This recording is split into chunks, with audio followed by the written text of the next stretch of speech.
अब देखिए यहाँ पर जहांगीर भाग चुका है, इसका दो रीजन हो सकता है। एक तो आप जो बोल रहे हैं, या तहसीन जी जो बोल रहे हैं कि यहाँ पर ऐसे डर के माहौल बना दिया भाजपा ने कि तृणमूल यहाँ पर नहीं लड़ सकता है। अगर बात ऐसे है तो यहाँ पर सीपीएम भी लड़ रहे हैं।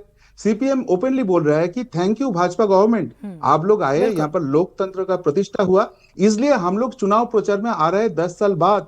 ममता बनर्जी की गवर्नमेंट थे तो तब हम लोग ये नहीं कर सकते थे। हालांकि टीएमसी और सीपीएम इंडिया अलायंस में है, और सीपीएम का और भाजपा का आप नीति आदर्श देख लीजिए तो एक दूसरे को 180 डिग्री से डिफर करते हैं। तो वहां पर अगर सीपीएम ये बात बोलता है तो डर के माहौल का जो क्वेश्चन आता है वो बात तो सामने नहीं आता है। तो आते हैं क्या, जहांगीर डर गए क्या, क्यों डर गए? अरे क्यों नहीं डरेंगे भाई, यहाँ पर चुनाव चल रहा है, उनके सबसे बड़े जो नेत्री है ममता बनर्जी कितने दिन फलता में प्रचार के लिए आए हैं। उनके सबसे बड़ा नेता अभिषेक बनर्जी जो बातों बातों में हुंकार देते थे, हुमकी देते थे कि भाई 4 तारीख के बाद डीजे बजाऊंगा, दिल्ली का कौन सा बाप आके तू लोगों को बचा लेता है हम देखेंगे। वो अभिषेक बनर्जी क्यों एक बार भी फौलता में नहीं गया? ये फौलता तो अभिषेक बनर्जी का जो एमपी एरिया है उसके अंदर ही आता है। हम्म। इस विधानसभा अकेले उसको 1 लाख से ज्यादा वोट से लीड दिया था। तो जब अभिषेक बनर्जी ममता बनर्जी वहां पर आने के लिए डर रहे हैं तो इसके मतलब रोष जो है, आक्रोश जो है वो जनता के है। और ठीक ये है। जहांगीर सबसे अच्छा जानते हैं क्योंकि जनता के ऊपर जितना अत्याचार ये जहांगीर जैसे गुंडों से ममता अभिषेक ने किया इतने दिन, और हम्म। अभी अभी मौका आया, जनता उनको जवाब देंगे, इसलिए जहांगीर मैदान छोड़ के भाग रहा है। ये नहीं है कि लोकतंत्र नहीं है, ठीक। लोकतंत्र प्रतिष्ठा करने का जो लड़ाई हम 15 साल से लड़ रहे थे वही लड़ाई फाइनली सक्सेसफुल हुआ, और इसलिए लोकतंत्र आ गया। तो ठीक है भाई, आपके जहांगीर काम जैसे ही ऐसे गुंडे। थे। ठीक है, मैं पूछ लेती हूँ, यहाँ पे हमारे साथ टीएमसी के नेता भी खान साहब मौजूद हैं।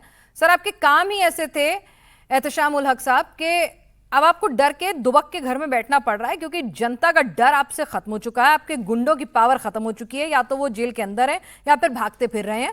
और इसीलिए हालात ये हैं कि जहांगीर जैसे गुंडे को भी चुनाव में उसने कह दिया लड़ूंगा नहीं। और अभिषेक बनर्जी उन्हीं के संसदीय क्षेत्र की ये विधानसभा है, प्रचार के लिए नहीं आ रहे हैं। ममता बनर्जी नजर नहीं आ रही है, ट्वीट ट्वीट खेल रही हैं, वो तो सड़क की राजनीति करती थी ना। तो डर गए हैं आप लोग। देखिए, कहीं न कहीं समझिए, जिस हिसाब से 4 तारीख को जो रिजल्ट निकला पिनाज जी, तो वो हमारे फेवर में नहीं था। और जनता ने जनादेश समझ लिए काफी दिनों के बाद में भारतीय जनता पार्टी को चुना है।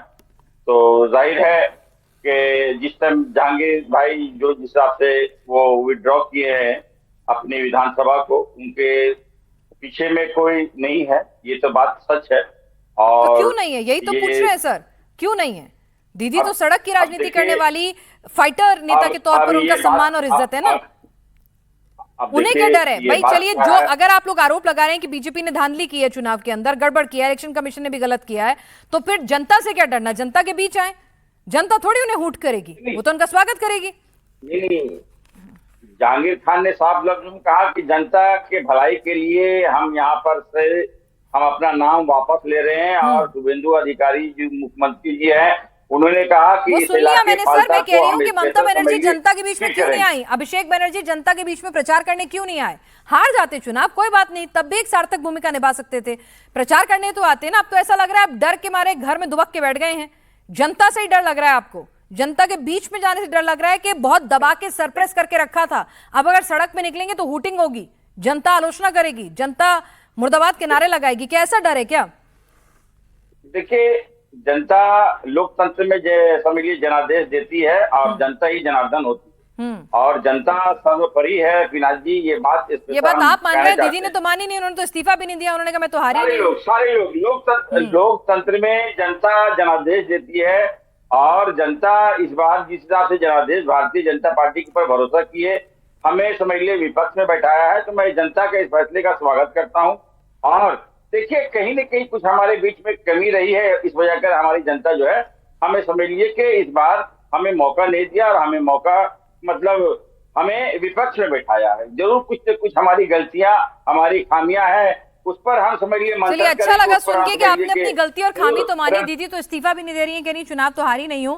हमारे साथ बीजेपी के विधायक और वरिष्ठ नेता सौरभ सिकदर साहब लगातार जुड़े हैं। सौरभ साहब, एक बात निकल कर आई है इस पूरे डिस्कशन में कि ठीक है, जनता ने आपको प्यार दिया, सराखों पर बैठाया है, लेकिन लोकतंत्र में अगर विपक्ष चुनाव लड़ने ही ना आए तो ऐसी जीत किस काम की? ये तो अच्छा नहीं है ना लोकतंत्र के लिए। कहीं नहीं आप नहीं, वही बिल्कुल काम हम तो तो और वही चाहे गलती तो नहीं दोहरा रहे जो टीएमसी ने की थी? जो नहीं लेफ्ट नहीं ने की नहीं, थी? सवाल ही नहीं है। सुनिए, हमारे मुख्यमंत्री जी शुरू के दिन से बोला, और हमारे प्रधानमंत्री जी सबसे बड़े नेता नरेंद्र मोदी जी भी बोला कि एक भी टीएमसी कार्यकर्ता के ऊपर हाथ नहीं उठाया जाएगा। मैं अपना क्षेत्र में कम से कम 10 ऐसे पार्टी ऑफिस खुलवा के आया हूँ और वापस करके आया हूँ जिसका था उनको। तो अभी क्या है, हम लेकिन चाहते हैं सौरभ विरोधी सिकदर जी, आए। शुभेंदु और जी ने ही बयान दिया था, जो हमारे साथ हम उनके साथ, सबका सबका विकास नहीं। फिर वो भी भवानीपुर में एक पर्टिकुलर वार्ड नंबर है, उसमें कह रहे मैं वहां दफ्तर ही नहीं खोलूंगा, वोट ही नहीं मिला था। तो फिर थोड़ा डाउट होने लगता है ना सर, सबका नहीं नहीं, देखिए, मुख्यमंत्री। जो हमारे साथ मतलब जो सरकार के साथ, जो हमारे हमारे विकास के साथ, जो कानून के साथ, हम्म, हमारे साथ मतलब पर्सनली किसी के साथ या किसी के खिलाफ नहीं है। ठीक। जो इस देश का कानून मानेगा वो हमारे साथ है। जो ठीक। इस देश का, इस राज्य का कानून नहीं मानेगा, हम उसके साथ नहीं है। और ना ही उसको वो कानून तोड़ने देंगे, नहीं अपना मनमानी ठीक है। चलाते देंगे।